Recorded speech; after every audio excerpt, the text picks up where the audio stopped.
ரஷ்யாவோட தலைநகர் மாஸ்கோவில் ஒரு அமைதியான காலை. எல்லாருமே அவங்களோட வேலைகளில் ரொம்ப அமைதியாக ஈடுபட்டு இருக்காங்க.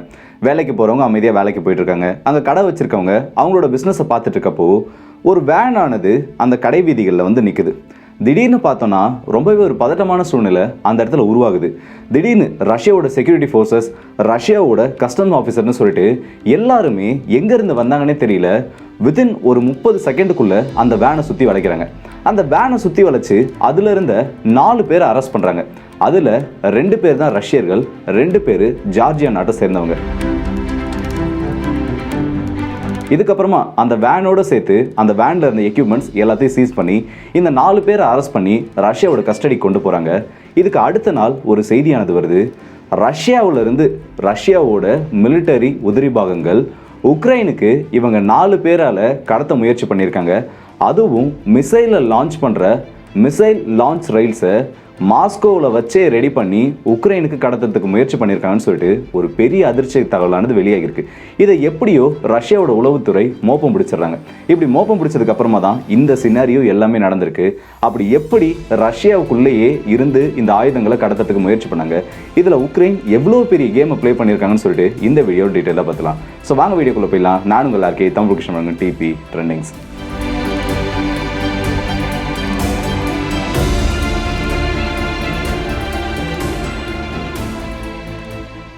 இந்த சம்பவத்தை பற்றி பார்க்கறதுக்கு முன்னாடி முதல்ல இந்த மிசைல் லான்ச் ரயில்ஸ்னா என்னன்னு சொல்லிட்டு ஷார்ட்டாக கொஞ்சம் பார்த்துருவோம். எல்லா ஏர்கிராஃப்ட்டுமே பார்த்துருப்போம். அதில் அந்த மிசைலில் ஹோல்ட் பண்ணி வச்சிருப்பாங்கல்ல, அதுக்கு பேர் தான் இந்த மிசைல் லான்ச் ரயில்ஸ்னு சொல்லுவாங்க. இது வந்து ஏர்கிராஃப்டோட பாடிக்கும், அதாவது அந்த விங் சர்ஃபேஸ்க்கும் மிசைலுக்கும் நடுவில் ஒரு பிரிட்ஜை ஆக்ட் பண்ணுறது. இதில் தான் மிசைல் அட்டாச் ஆகியிருக்கும். இந்த லான்ச் ரயில் தான் ஏர்கிராஃப்டோட பாடியில் அட்டாச் ஆகியிருக்கும். இது ஒரு ஏர்கிராஃப்டை பொறுத்த வரைக்கும் ரொம்பவே ஒரு முக்கியமான அம்சம். என்னன்னு கேட்டிங்கன்னா, அந்த ஏர்கிராஃப்ட்டுக்கு இது டிராகை கொடுத்துடக்கூடாது. அதாவது அது காற்றுல பயணிச்சிட்டு இருக்கப்போ காற்றோட இது உராய்வு தன்மையை அதிகமாக்கி அந்த ஏர்கிராஃப்டோட பெர்ஃபார்மன்ஸை குறைச்சிடக்கூடாது. அதே டைமில் மிசைலையும் இது கிரிப்பாக ஹோல்ட் பண்ணணும். ஸோ இதோட பங்குன்றது ஒரு ஏர்கிராஃப்டில் ரொம்பவே அதிகமானது. அது மட்டும் இல்லாமல் ஒரு மிசைலை பொறுத்த வரைக்கும் இதுதான் மிசைலுக்கு ரொம்ப ஒரு முக்கியமான பகுதி எக்ஸ்டர்னல் வைஸ் கணக்கு பண்ணுறப்போ. ஏன்னா இதை ஹோல்ட் பண்ணுறது மட்டும் இல்லாமல் முக்கியமான டேட்டா லிங்க்ஸ், டேட்டாவை ஷேர் பண்ணுறதே இந்த மிசைல் ரயில்ஸ் மூலயமா தான். அதாவது இந்த மிசைல் லான்ச் ரயில்ஸ் மூலயமா தான் முக்கியமான டேட்டாஸ் எல்லாமே இந்த மிசைலுக்கு ஷேர் பண்ணப்படும். அது எப்போ லான்ச் ஆகணும், இல்லை வெறும் லான்ச்னா வெறும் ட்ராப் பண்ணி லான்ச் பண்ணுறதா, இல்லை எக்ஸ்டர்னலாக ஒரு புஷ் கொடுத்து அப்புறம் லான்ச் பண்ணுறதா, அந்த மிசைலுக்கு டார்கெட்ஸை கோஆர்டினேட்ஸாக கொடுக்கறது, அது மட்டும் இல்லாமல் இந்த மிசைல் எந்த வேகத்தில் பயணிக்கணும்னு சொல்லிட்டு எல்லாத்தையுமே இன்புட்டாக கொடுக்கறது இந்த லான்ச் ரயில்ஸ் மூலயமா தான் ஏர்கிராஃப்ட் மிசைல் கூட கம்யூனிகேட் பண்ணும். இந்த அளவுக்கு முக்கியமாக இருக்கிற இந்த மிசைல் லான்ச் ரயில்ஸ் ஆனது உக்ரைன் கிட்ட இப்போ பற்றாக்குறையாக இருக்குது. அதுலேயும் குறிப்பாக சொல்லணும்னா சோவியத் ரஷ்யாவால் தயாரிக்கப்பட்ட Su-27, MiG-29 இந்த விமானங்களுக்கு இந்த மிசைல் லான்ச் ரயில்ஸ்ன்றது உக்ரைனுக்கு ரொம்பவே பற்றாக்குறையாக இருக்குது. இதை வெளிநாடுகள்லேருந்து அவங்க வாங்கலான்னு பார்த்தாங்கன்னா இது வெளிநாடுலேருந்து தயாரித்து கொண்டு வரப்படக்கூடிய அந்த உதிரி பாகங்கள் சோவியத் விமானங்கள் கூட செட் ஆக மாட்டேங்குது. ஆல்ரெடி இதை உக்ரைன் நிறைய டைம் ட்ரை பண்ணிட்டாங்க.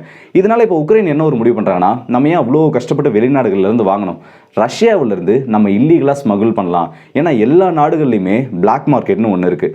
வெளியில் தெரியறத விட இந்த பிளாக் மார்க்கெட்ன்றது அப்படியே ஒரு டார்க் சைடுன்னு சொல்லலாம். ஏன்னா எல்லா நாட்டுலேயும் இந்த பிளாக் மார்க்கெட்ன்றதை கண்ட்ரோல் பண்ணுறதுக்கு அரசாங்கங்கள் எவ்வளோ முயற்சி பண்ணாலும் அதில் 100% வெற்றின்றது இன்னும் எந்த ஒரு நாட்டுக்கும் கிடையல. அதுக்கு ரஷ்யாவும் ஒரு விதிவிலக்கு இல்லை. இதன் காரணமாக உக்ரைன்ல இருந்து உக்ரைனோட அஃபிஷியல்ஸ் ரஷ்யாவில் இருக்க 2 பேரை காண்டாக்ட் பண்ணுறாங்க. இப்படி இவங்க காண்டாக்ட் பண்ணுறது எல்லாமே ஆன்டி ரஷ்யன் மைண்ட் செட்டில் இருப்பாங்கல்ல, அந்த மாதிரி பர்சன்ஸை குறி வச்சு தான் இந்த உக்ரைனோட உளவுத்துறை இந்த 2 பர்சன்ஸை காண்டாக்ட் பண்ணியிருக்காங்க.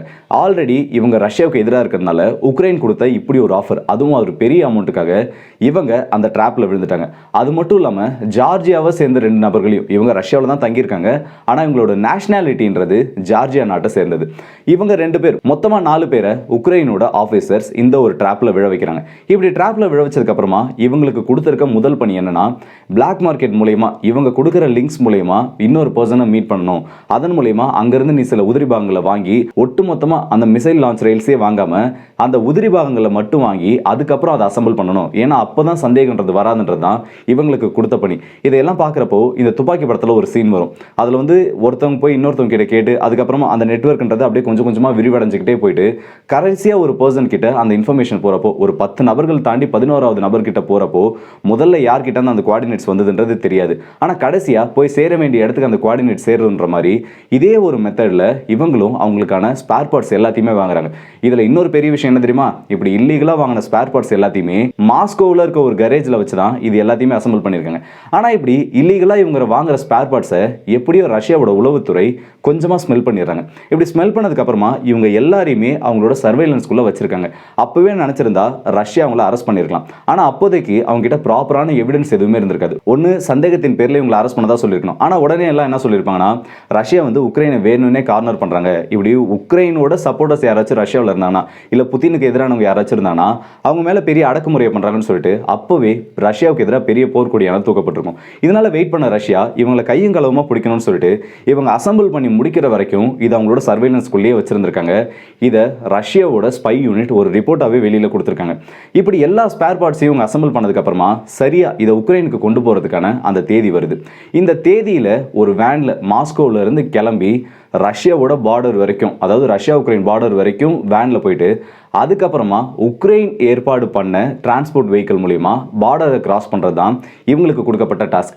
ஆனா அதுக்குள்ளேயே ரஷ்யாவுக்கு இந்த தகவல்கள் எல்லாம் தெரிஞ்சதுனால மாஸ்கோல இருந்து இவங்க கிளம்புறதுக்கு தயாரானப்பவே மாஸ்கோல வச்சே இவங்களை அரெஸ்ட் பண்ணியிருக்காங்க வித் எவிடன்ஸோட. இவங்க கிட்ட இருந்து மொத்தம் 12 மிசைல் லான்ச் ரயில்ஸை ரஷ்ய அதிகாரிகள் கைப்பற்றியிருக்காங்க. இவங்க அத்தனை பேரையுமே இப்ப அரெஸ்ட் பண்ணி சிறையில தள்ளிட்டாங்க.